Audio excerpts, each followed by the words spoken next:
প্রিয় শিক্ষার্থী বন্ধুরা, আসসালামু আলাইকুম রহমতুল্লাহি ওয়া বারাকাতুহু। আজকে আমরা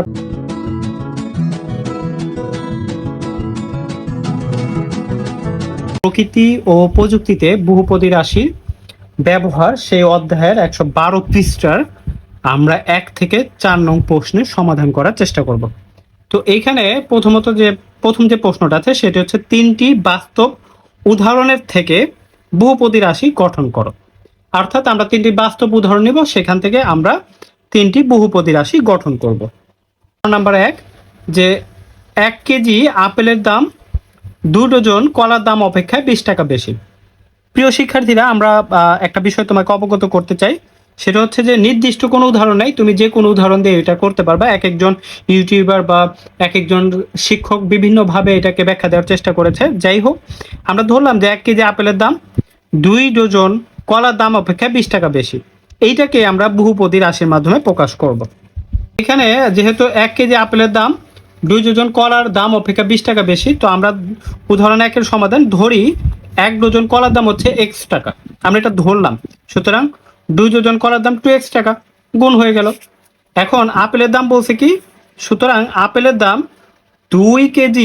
2 ডজন কলার দাম অপেক্ষায় 20 টাকা বেশি। তো 2 ডজন কলার দাম হচ্ছে 2x, তার সাথে আরো 20 যোগ করলে আমরা আপেলের দাম পাবো। এই যে 2x + 20, এটা কিন্তু একটা বহুপদী রাশি।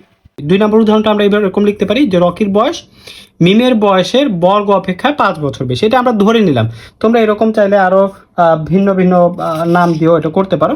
তো এটাকে যদি আমরা সমাধান করি, লিখবো হচ্ছে যে 2-এর সমাধান ধরি মিমের বয়স x বছর, আর তাহলে রকির বয়স মিমের বয়সের বর্গ অপেক্ষায় 5 বছর বেশি। তো মিমের বয়স হচ্ছে x, তার উপর স্কোয়ার করি, x² + 5, x² + 5 হচ্ছে রকির বয়স। এইটাই হচ্ছে এক ধরনের বহুপদী রাশি, অর্থাৎ x² + 5 হচ্ছে একটা বহুপদী রাশি। উদাহরণ নিতে পারি, সেটা হচ্ছে যে এরকম, রহিমার নিকট কিছু টাকা আছে, সালমার টাকার পরিমাণ রহিমার টাকার ঘন অপেক্ষায় 20 টাকা বেশি। এটা আমরা আমাদের মতো লিখলাম। আমরা ধরতে পারি যে রহিমার নিকট কিছু টাকা আছে, সালমার টাকার পরিমাণ রহিমার টাকার বর্গ অপেক্ষায় 20 টাকা কম, 20 টাকা বেশি, 50 টাকা বেশি, এরকম বিভিন্নভাবে আমরা করতে পারি। তো এটার সমাধান যদি আমরা করি এইভাবে, এটার সমাধান হচ্ছে যে উদাহরণ 3-এর সমাধান, ধরি রহিমার কিছু টাকা আছে, সেই টাকার পরিমাণ হচ্ছে x টাকা। তো সালমার টাকার পরিমাণ হবে কি, যে রহিমার টাকার ঘন হচ্ছে x³, আমরা জানি ঘন হচ্ছে কিউব দিয়ে করতে হয়, প্লাস হচ্ছে কত টাকা বেশি, 20 টাকা বেশি। তো 20 টাকা বেশি, x³ + 20 টাকা, এটা একটা বহুপদী রাশি। এটি আমাদের 1 নম্বর সমস্যার সমাধান হয়ে গেল। শোনা মোতাবেক বহুপদী রাশির উদাহরণ দাও। 1, এক চলক বিশিষ্ট ত্রিমাত্রিক দ্বিপদী রাশি। 2, এক চলক বিশিষ্ট ত্রিমাত্রিক চতুর্পদী রাশি। এই রাশিগুলো এখানে আসেনি, এই জন্য আমি লিখি নেই। 2 চলক বিশিষ্ট ত্রিমাত্রিক দ্বিপদী রাশি। 4, 2 চলক বিশিষ্ট ত্রিসমমাত্রিক ত্রিপদী রাশি। এবং 2-এর আরেকটি অঙ্ক আছে, সেটা হচ্ছে 4 চলক বিশিষ্ট চক্রক্রমিক চতুর্মাত্রিক রাশি। এরকম বলা হয়েছিল যে 1 চলক বিশিষ্ট ত্রিমাত্রিক দ্বিপদী রাশি। তাহলে 1 চলক বিশিষ্ট ত্রিমাত্রিক, অর্থাৎ তার যে মাত্রাটা আছে সর্বোচ্চ মাত্রা হবে 3, ত্রিমাত্রিক মানে 3, অর্থাৎ আমরা এভাবে লিখতে পারি x³ দ্বিপদী রাশি, 2টা পদ হবে, এই জন্য আমরা একটা প্লাস x নিতে পারি, x³ + 3 নিতে পারি, x³ + 2x, x³ - 2x, x³ + 7x ইত্যাদি এরকম আমরা নিতে পারি। আচ্ছা, তাহলে 1 নম্বরটা মোটামুটি চলে গেল। বলছে 1 চলক বিশিষ্ট ত্রিমাত্রিক চতুর্পদী রাশি, অর্থাৎ 4টা পদ হবে এবং তাদের সর্বোচ্চ মাত্রা হবে 3।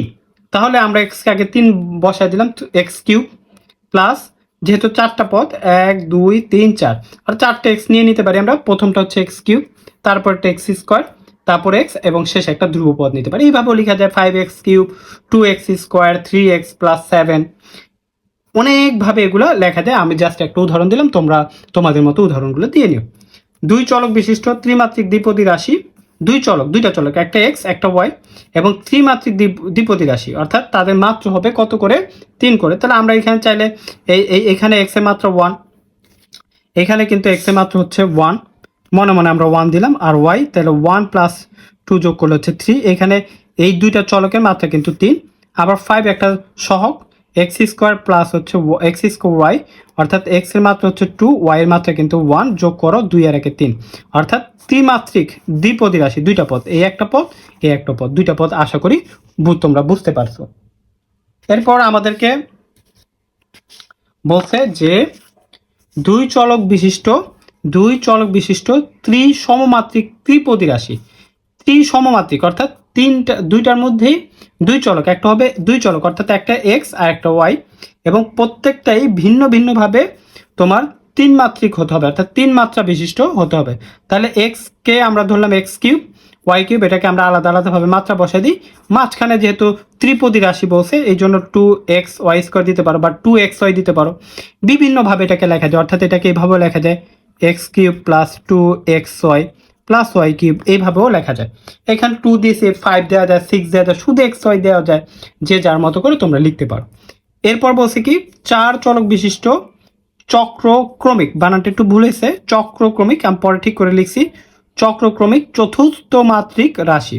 অর্থাৎ চতুর্থ মাত্রিক বলছে চার চলক বিশিষ্ট, প্রত্যেকটা চারটা চলক, অর্থাৎ প্রত্যেকটা আলাদা আলাদা চলক হবে। এর আগে আমরা দুই চলক দেখছি, এবার দেখবো হচ্ছে চার চলক, অর্থাৎ আমরা যদি চারটা চলক ধরি এক্স ওয়াই জেড, আরেকটা দরকার এই জন্য আমরা টার্গেট থেকে ধরছি WXYZ, এভাবে ধরছি। প্রত্যেকটা চলকে কি হবে তোমার চার চার চক্রক্রমিক চতুর্থ মাত্রিক, অর্থাৎ প্রত্যেকের মাত্রায় 4 হবে, এই জন্য প্রত্যেকের মাত্রা আমরা 4 দিয়ে রাখছি। এবং চক্রক্রমিক শব্দের অর্থ হচ্ছে যে আমি যদি এখানে এক্সকে ডব্লিউকে এক্স করে দিই, আবার এক্সকে যদি ওয়াই করে দিই, ওয়াইকে যদি জেড করে দিই, এবং জেডকে যদি ডাব্লিউ করে দিই, তাহলে এটার কোনো মাত্রা পরিবর্তন হবে না। অর্থাৎ আমরা যদি এখানে ডব্লিউকে এক্স করি তাহলে x⁴, আবার আমরা এক্সকে যদি ওয়াই করি তো y⁴, জেডকে যদি ওয়াই করি তাহলে z⁴, আবার জেডকে যদি আমরা ডব্লিউ করে দিই তাহলে y⁴। অর্থাৎ এখানে কিন্তু মানের কোনো পরিবর্তন হলো না, এটা হচ্ছে চক্রক্রমিক। আশা করি তোমরা 2 নম্বর প্রশ্নের উত্তরগুলো বুঝতে পেরেছো।